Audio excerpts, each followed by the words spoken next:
Hello people, welcome to your channel. आज का video analysis का है, बट मुझे लग रहा था नहीं बनाऊं पहले ऐसे कुछ, मतलब तो फिर मैंने सोचा कि मैं बना देती हूँ। जो मेरा एक्सपीरियंस रहा है वो मुझे शायद से शेयर करना ही चाहिए। हम बहुत ज़्यादा इनकी बात नहीं करेंगे क्योंकि ये तो सबको पता ही होता है कि रीजनिंग में क्या आया है, क्वांट्स में क्या आया है, ये तो सबको ही पता होता है। बट हाँ, एक चीज़ की ज़रूर बात करूँगी जो कि मैंने फ़ेस किया है इस RRB PO एग्ज़ाम के अंदर। तो मेरे को नहीं समझ आई ना कि मतलब मैं इतनी पॉजिटिव थी जाने से पहले एग्ज़ाम में, बट पता नहीं बैक ऑफ द माइंड क्या चीज़ें चल रही थी मेरे, पता नहीं उधर जाके ऐसा लग रहा था एक प्रेशर सा बिल्डअप हो गया। एग्ज़ाम जब स्टार्ट हुआ उसके बाद, वो भी मैं रीज़न बताऊंगी कि आपको कि क्या हुआ। और मेरा इसकी वजह से पेपर इतना ज़्यादा ख़राब हो गया कि मैंने एक्सपेक्ट नहीं किया था कि मेरा RRB PO का पेपर ऐसा जाएगा। मतलब जब इतनी मेहनत की हो ना और जब ऐसा हो जाए ना तो बहुत बुरा लगता है। इनफैक्ट मुझे कल जब मैं एग्ज़ाम दे के आई, बुरा लगता है कि हम अपने एक्सपेक्टेशंस पे खड़े नहीं उतरे। बुरा लगता है कि हम अपने पेरेंट्स की एक्सपेक्टेशन पे खड़े नहीं उतरेंगे। तो बस ये कुछ चीज़ें हैं जिसकी वजह से मैं सोच रही थी ये नहीं बनाऊँगा ना इस वीडियो, बट मैंने सोचा कि मैं अपना एक्सपीरियंस क्यों नहीं शेयर करूँ। तो रीजनिंग आई थी ना, मैं आपको बताऊँ, और क्वांट से ज़्यादा मेरा रीजनिंग जो स्ट्रॉन्ग सब्जेक्ट है, और ये पेपर मेरा ख़राब ही रीजनिंग की वजह से हुआ है। पता नहीं, मैं आपको बताती हूँ। सबसे पहले जैसे जैसे पेपर आया ना मैंने वैसे वैसे सॉल्व किया। सबसे पहले मेरा अनसर्टन पज़ल आया था, अनसर्टन पज़ल मैंने सॉल्व किया पूरा अच्छे से, ये हो गया, ठीक है, ये सॉल्व हो गया। देन उसके बाद मैंने इनइक्वालिटी सॉल्व की, साइलॉग सॉल्व किए, और ना उसके बाद मेरा एक पज़ल आया जिसमें ना जो थर्ड शिफ्ट में जिन्होंने पेपर दिया होगा कल 20th को, उनको पता होगा कि 6 पीपल बताए थे जिनको स्टैक्स में बिठाना था। और वो मतलब उनकी डिफरेंट डिफरेंट पीपल लाइकिंग थी। मतलब फॉर एग्जांपल कि एक पीपल बनाना लाइक करता था, एक पीपल गावा वगैरह, ये सब फ्रूट्स दिए हुए थे साथ में, पीपल को अरेंज करना था। तो मैंने वो पूरा बना दिया। और इनफैक्ट ये जो स्टैक वाला पज़ल होता है ना, ये मेरा सबसे स्ट्रॉन्ग सेक्शन है। बट मैंने सोचा कि हाँ, मतलब 2 पॉसिबिलिटीज़ में बना लेती हूँ, बन जाएगा आराम से, और बन भी गया था। तो पता नहीं क्या हुआ कि ना लास्ट वाली एक लाइन थी, और मैं उस वो लाइन ही नहीं फिट हुई यार। मतलब मैंने बनाया, पूरा बनाया, और मुझे लगा कि ये आंसर सही, मतलब मेरा बन गया। बट वो लास्ट वाली लाइन मेरे को समझ ही नहीं आई। मैंने 2 पॉसिबिलिटीज़ में अभी ये क्वेश्चन बनाया था, और दोनों पॉसिबिलिटी, एक पॉसिबिलिटी तो गलत हो गई थी और दूसरी पॉसिबिलिटी जो थी वो सही थी, क्योंकि जो दूसरी पॉसिबिलिटी गलत हुई थी उसमें तो बन ही नहीं रहा था। ये जो पॉसिबिलिटी मैंने बनाई थी ये बिल्कुल सही थी। पता नहीं एक जो चीज़ थी वो फिट ही नहीं हो रही थी, वो गलत हो जा रही थी। मैंने बस सोचा कि यार ये तो मेरा बन गया, तो मैं देखूँ 5 क्वेश्चन जो है इसमें तो आ जाएंगे। देखा कुछ मेरे को समझ ही नहीं आया यार। पता नहीं क्या हुआ उस पेपर में, मेरा दिमाग को क्या हुआ कि मतलब मैं उस क्वेश्चन को मैं आपको बताऊं 6 मिनट से ज़्यादा दे दिए होंगे। और ऑब्वियस बात है, जब आप किसी क्वेश्चन को इतने मिनट दे देते हो, जो कि हमें प्री में गलती करनी ही नहीं चाहिए। मैं अपने आप को और आप लोगों को भी इतनी बार बोलती हूँ कि हमें किसी क्वेश्चन में स्टक नहीं होना चाहिए, ईगो पे लेनी नहीं चाहिए ये बात। और ईगो पे भी मुझे समझ नहीं आया। मुझे लगा कि ये जो क्वेश्चन है ये मैं कर सकती हूँ, इसमें सीधा 5 मार्क्स मिल जाएंगे, और 5 मार्क्स के चक्कर में मैंने अपने इतने मिनट्स गवा दिए।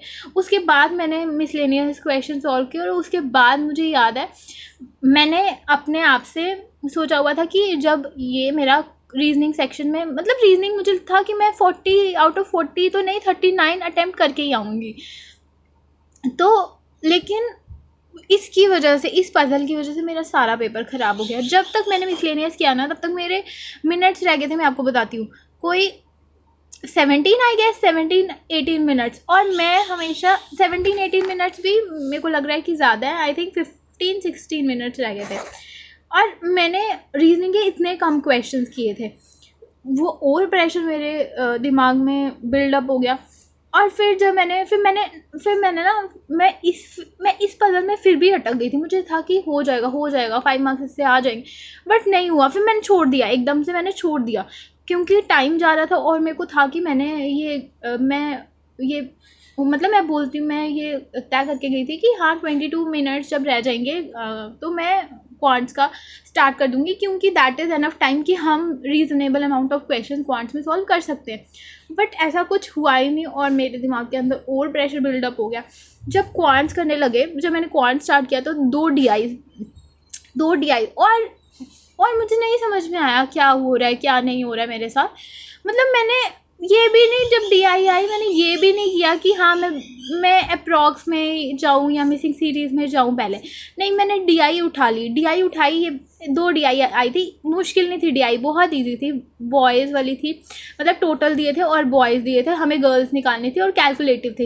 एक जो DI थी इसमें भी एक जो थी लेंथी थी, मतलब वो कैलकुलेटिव थी, और जो दूसरी DI थी वो ठीक थी। दूसरी DI थी सोल्ड और अनसोल्ड वाली, मतलब इतने जो प्रोडक्ट्स हुए हुए हैं उनमें से बताया हुआ था कि इतने अनसोल्ड हैं तो हमें सोल्ड वाले निकालने थे, तो ये सब था।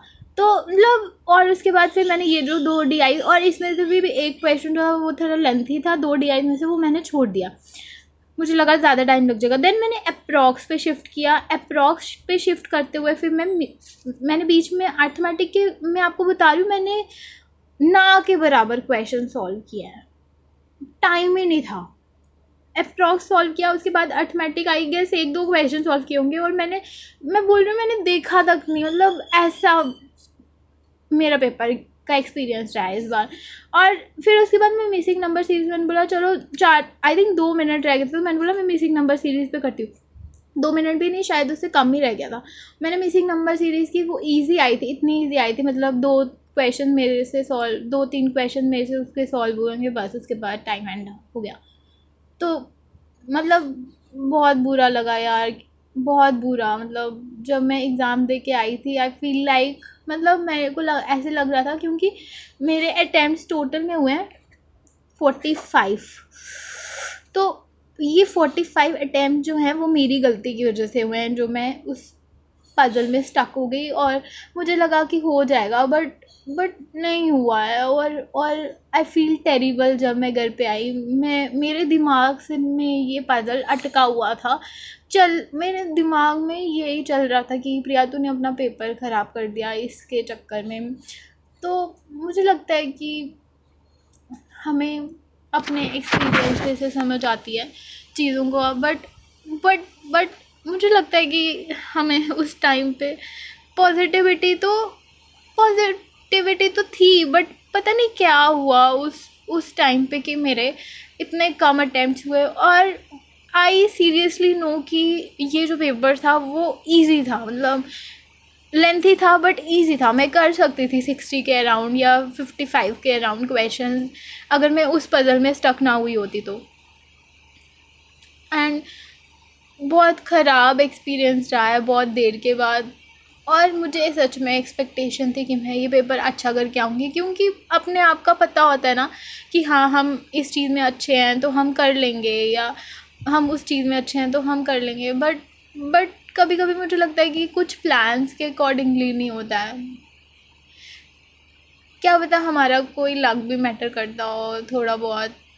And it was not my day मुझे लगता है, और शायद मेरी गलतियों की वजह से मैंने अपना पेपर ख़राब कर दिया। और मुझे पता है 45 कहीं पे भी स्टैंड नहीं करता, जहाँ पे लोग इतने 60 अटैम्प्ट करके आ रहे हैं, 70+ अटैम्प्ट करके आ रहे हैं, वहाँ पे 45। और मुझे पता है कि यहाँ का कट ऑफ बहुत ज़्यादा जाता है। सो मुझे लगता है कि मुझे अब इस पेपर को छोड़ देना चाहिए। हाँ, बुरा लगा था, बहुत बुरा लगा था कि ये पेपर इतना ख़राब हो गया मेरी वजह से। मुझे इतनी ज़्यादा एक्सपेक्टेशन थी अपने आप से कि मैं बहुत अच्छा करूँगी, बट नहीं कर पाई। तो हो जाती हैं जो हम नहीं सोचते हैं, बट फिर भी वो हो जाती है। बट ठीक है, अपनी आगे से अगले एग्ज़ाम्स में मुझे पता है मुझे क्या करना है, और मुझे पता है कि मुझे कैसे अटेम्प्ट करना है अब exam. So thank you for watching.